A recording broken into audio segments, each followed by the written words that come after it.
Hi, it's Leo from the Geek Legion of Doom. A little bit of a different video today. It's going to be talking about video games. Before I do, I have to give a little bit of a shout to Aaran over at Screenstars, who partially inspired me to do this video by doing, I think, his top 15 games.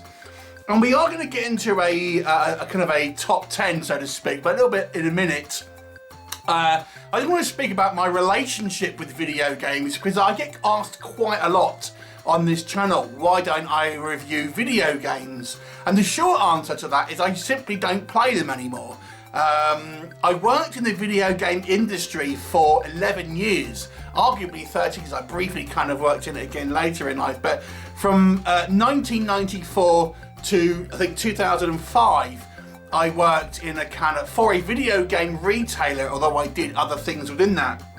I started off working at the kind of the retail environment, but I went on to do things like within marketing and loss prevention as well, within that kind of 11-year employment. So I did quite a lot, had a lot of interaction with video game companies, computer game companies and all that kind of stuff. So I thought I would talk a little bit about it and kind of my experiences with it and kind of why I don't really play them now. But we go back to 94. Now my interests have always somewhat oscillated. I'm a huge movie fan now, and I was when I was younger. When I was kind of working in the video game sort of arena initially, I was collecting VHS and stuff. And I wasn't all that interested in video games, to be honest. I had a kind of a casual interest in kind of games. I'd had video games and computers early on, but I was never super mega into it at any real point, although I maybe came close a couple of times. Even when I worked in it, I mean, a lot of people think, oh, you work in the video game industry, you must play video games all the time. No, it barely ever happened like that.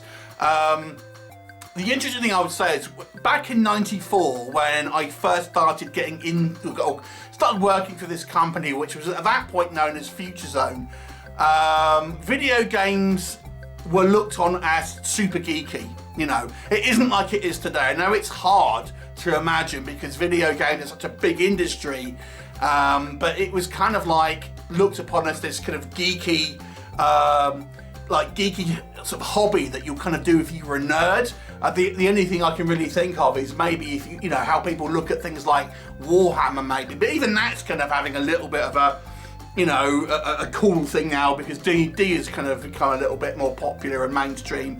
But maybe like people collecting kind of like model trains, that's how people viewed video games at the time. It was not a huge industry at that time. It was in its infancy, really. And either kids played it, or you had this, if you were into it and you were a little older, like a teenager and stuff, you know, you were considered to be a bit of a geek. And geek was not cool in 1994, I can tell you. And again, it's hard to imagine if you're, I would say, significantly younger than myself. I'm nearly 50. I know I look great for it, but it's true.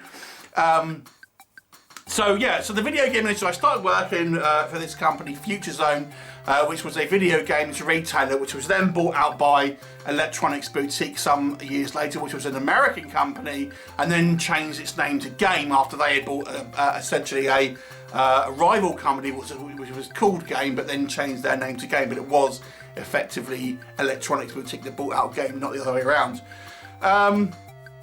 Within that, I worked in various different kind of branches across the kind of the UK and stuff like that, and marketing materials, promotional stuff I was kind of involved in, and then loss prevention and just kind of stock takes and stuff like that. So I whenever there was an opportunity, I kind of took it really to kind of diversify what I was doing. But I always kind of still liked video games, but working in the industry, unless you're testing, which is an incredibly boring job, I have to say, you know, it isn't like people think.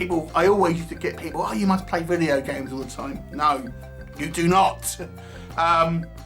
But it was a fun interest, you know. And again, I had to say back then as well, it was very male dominated. I remember working in retail at some point, and there was a guy who was kicking off because I had female staff, and he was like, why is there women in here? This should be a man's thing. and I had to kick him out and stuff like that. So it was viewed as more of a male hobby, and only, again, it seems crazy now, but I think it's kind of somewhat more mixed than it kind of used to be. I think it was the launch of the PlayStation 1 where I feel it started to become more of a mainstream interest. That was kind of, and I was there for the launch of the PS1. And you know, that was to me where it started to become a little bit more cool, and I think that was partially down to the kind of some of the games that were on there, and people becoming more, you know, more of the mainstream becoming interested, more casual players compared to the more kind of like geeky kind of hardcore gamers like it used to be. And since then, obviously, it's grown, and it's now, you know, people don't bat an eyelid. I think if a guy says he's going to play a game of FIFA or whatever, or Call of Duty, it's just, you just take it as kind of normal now. But you know, like I say, back then it was a little different. Now, before I actually got into working for that company, I still did have some interests, and we're going to go in. I've done my sort of top 10, as in chronologically. They're not necessarily in the order of preference. They're in the order of when these kind of things came out, and my favourite games in kind of like order of you know, when they were kind of out. So the first one I would say that I really remember being a huge fan of was on the Atari 2600, and this was the Star Wars Empire Strikes Back video game, which at the time I thought was incredible. You know, it was, I mean, you look back now and, you know, it looks stupidly kind of basic. But you know, we had an Atari, we had a Vectrex at the time as well, which was kind of a another kind of basic kind of like video game console, so to speak. But yeah, obviously I was interested in Star Wars, so the Star Wars Empire Strikes Back and the Atari 2600 was my favourite game from that era. And then from there, I mean, I was a kid then. I was like literally a kid. A little bit older, we got a ZX Spectrum. And my favourite game, or the only one I really remember, to be honest with you, playing that, was one called Rebel Star Raiders, which was a turn-based kind of strategy game. There was also another one called Laser Squad, but that came out a little later and was more of an updated version of Rebel Star Raiders. But Rebel Star Raiders was the one I really remember. My first kind of foray, so to speak, into turn-based strategy, and I kind of quite liked it. I mean, I never really understood what I was doing some of the time, because the instructions back in those days, because the games used to be on cassette, were kind of crappy, but there you go. But this was before I was working in the industry. The first game that I really kind of got quite into whilst working in the industry was Super Street Fighter 2, and this was the game that had the kind of the extra characters with like Cammy and stuff like that. So I was quite a fan of the arcade game Street Fighter 2. I used to be quite good at it. I used to play as Guile. He was my kind of favourite character. And yeah, so when obviously this new version sort of came out on Super Nintendo, which was my sort of console of choice back then, I kind of missed out on the NES and Master System. I never had them. I was kind of not really, I kind of fell out of love with video games at that point. It wasn't till the Super Nintendo, even the Mega Drive I didn't have, I kind of got slightly back into it. And I was kind of working at this point in the industry. But yeah, Super Street Fighter 2, I was quite into one-on-one fighters, which was kind of like the, you know, the genre du jour back then. It was the kind of the most popular really of the genres back, apart from maybe like football and things. And then I really got into a game called Shadowrun, which was a kind of an RPG based on a tabletop game of the same name. And this was quite a expansive game. It was, you know, it was like an isometric role-playing game, fairly basic by today's standard, but it had this kind of cyberpunk feel to it, and it was kind of like, you know, I was intrigued by the world because it was like a kind of Blade Runner-esque kind of style setting, but it had like orcs and elves and stuff like that. So Shadowrun for the SNES was, you know, really one of the only kind of like role-playing games I really got into. And then we have the PlayStation 1 came out, or the PSX as we used to call it, was the original Wipeout, which was by a company called Psygnosis. And this was a game that kind of came out of nowhere. Really didn't have a lot of kind of huge amount of marketing behind it, but what it did have was this kind of soundtrack. And again, it was this somewhat kind of a futuristic kind of cyberpunky kind of feel to it. It was essentially, I believe that franchise is still going on to this day, but I really liked the original. Obviously back then the PlayStation 1 was such a big departure from the kind of the cartridge-based games. It was a huge jump in regards to technology. So this kind of stuff was blowing everyone's mind, and Destruction Derby was another one that kind of came out at the same time, and that I kind of really liked. Yeah, but the original Wipeout was one of my favourite games. The next game I really got into was Doom on PlayStation 1. And I know this was originally a PC game, but I never really, outside of the Spectrum, I never really played video games on a PC, because my PCs were never really that good. Even the one I have today to do all the editing and stuff, it's not particularly, powerful PC, because I don't really do anything other than edit videos on it. So yeah, but the Doom was a great game, really immersive, and I actually found it quite scary because it had these kind of like monster kind of sound effects and things which were quite fun, and I really enjoyed it. And then we kind of move up to the PlayStation 2, where my next favourite game was Grand Theft Auto Vice City. Having kind of been a child in the 80s and watching things like Miami Vice, being familiar with the kind of the music and all that kind of stuff, I loved Vice City. I loved just the world, that you could just go and do anything you want. You could go into a comedy club and you could watch a stand-up routine from Ricky Gervais, for example. I think that was Vice City. But you could drive around with these cars, do jumps, and obviously listen to the radio, all that kind of stuff. This open world kind of situation. And I know that it's been recently remastered, but unless it's I need the graphics to be improved really for me to show any real interest in playing video games again. But yeah, I love the world, and it's such a fun movie. It's such a fun game. Sorry, it's one I really got involved in, and I just wanted to go and hang out in Vice City a lot of the time. Obviously I did all the missions, I completed everything, and it was great fun. The next one, if I had to class what was probably my all-time favourite game, it'd probably be this. And this was the Elder Scrolls Oblivion on the Xbox 360. To me, this was the most I got into a game. It was such it was a big leap in technology, I would say, from the previous kind of consoles. I remember playing Oblivion for the first time, and the first time you're out, you play Oblivion, you're in a kind of like a dungeon and it's all dingy, and you go outside, you see this beautiful kind of like outside kind of scenery, and it was breathtaking. Also the kind of the physics involved of people throwing them around. It's such an incredible game, and I played everything. I did every single side mission, every 100% of the achievements on the Xbox 360. And again, a little bit like Vice City, I used to just go and hang out. I used to go into kind of random caves that used to kind of respawn and things like that, just to kind of collect all the kind of the magic weapons and everything. I loved it. And then I got into Gears of War 2.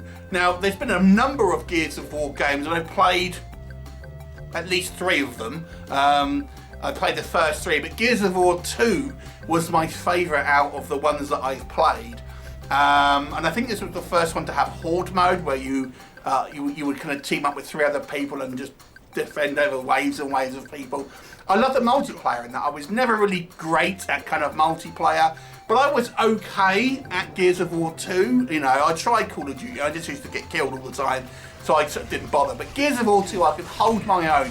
And I liked playing the kind of the main storyline with another player. Me and my girlfriend at the time, she was really into kind of like JRPGs and stuff. She hated anything American, but I got her into kind of Gears of War 2 specifically. And we used to play all the time. We used to do a lot of kind of online gaming and stuff with that one. And then finally, and this was really the last game that I played, was the Elder Scrolls Skyrim. Now I think this is about 10 years old, so this is pretty much where I stopped gaming. And that's kind of where I started doing the YouTube channel, to be honest. So I used to play Elder Scrolls Skyrim, and I enjoyed it, but I didn't like it as much as Oblivion. I think that because it just seemed not as the world didn't seem as interesting. I know it's the same world, but I don't know, just because it was this snowy kind of setting, I preferred the kind of the lush greenery of Oblivion, and the fact that we had all the kind of the Daedric situation with the storyline and that. I just thought it was better. And dragons, I know people go nuts for dragons in things like Game of Thrones, but to me, dragons you see in anything really in fantasy, so they're kind of like, it wasn't this big whoop that there was these dragons, but I still enjoyed it. But I didn't like complete every mission and stuff, you know. I kind of did the main quest and a few side quests, but I never got any kind of like add-ons for that one. But I still enjoyed it. I would when the new Elder Scrolls comes up, I may well get another console and play that, but since then I haven't played a game. And that is why I haven't covered games on this channel, because I simply don't play them anymore. When I stopped playing video games, I started doing this channel. And I work full-time, as well as this channel, which takes up a lot of my free time. Even if it's just watching a film, I'm doing that to kind of review. So it doesn't leave me a hell of a lot of time to play video games. If I did, I don't know if I would be able to like cover nearly as many films as I do here. That being said, I know they had Elder Scrolls Online, but if there is another Elder Scrolls game that ever does come out, I know there's been one in development, but it's, you know, it could be years away, I may well buy a console to play that, but until then, I won't. I did think about getting a PS4, just so I could play the remastered version of Skyrim, but dropping a lot of money just to play one old game, which is going to get outdated anyway, I didn't end up doing that in the end. Maybe in the future, but so for now, I don't really play video games, but thanks to everyone who does ask me about that. So I have had a history in the game industry, but yeah, it's kind of like, it's not something I really do anymore, and that is kind of why I don't cover it, and I don't feel like I should cover something if I don't really know much about it these days. I don't even know really what consoles are out now, if I'm completely honest. I'm so out of the loop in regards to that. But you know, I enjoyed the game industry at its heyday when I was at least involved in it, and you know, I enjoyed it for what it was, and I saw the evolution in it, which was a fun place to kind of to be in. But you know, my young nephews now are into video games, and they're like, you know, they're like watching people do these gameplay stuff, and I don't really understand why people do that. But there you go. I took my nephew out the other day, and he was like, I want to go back and play video games. So I took him home, and it was like, who's that talking? It's some guy. Oh, well, you're not playing it then? No, I'm just watching a video of it. So have you not got this game? Yeah, I've got it. So you're just watching someone play a video game that you've got. I think, man, I'm clearly too old for this shit now. So there we are. So that is the conclusion. I'm too old for it now. But maybe in the future, we'll see. Anyway, that is my kind of little video about video games and my kind of history with them, where I stand now, and my top 10 games that I've enjoyed through the years. What are your thoughts on video games? Do you play them, or are you more of a movie-based kind of fan, as obviously this channel tends to be? Leave me a comment, and I'll look forward to seeing you next time. Bye for now.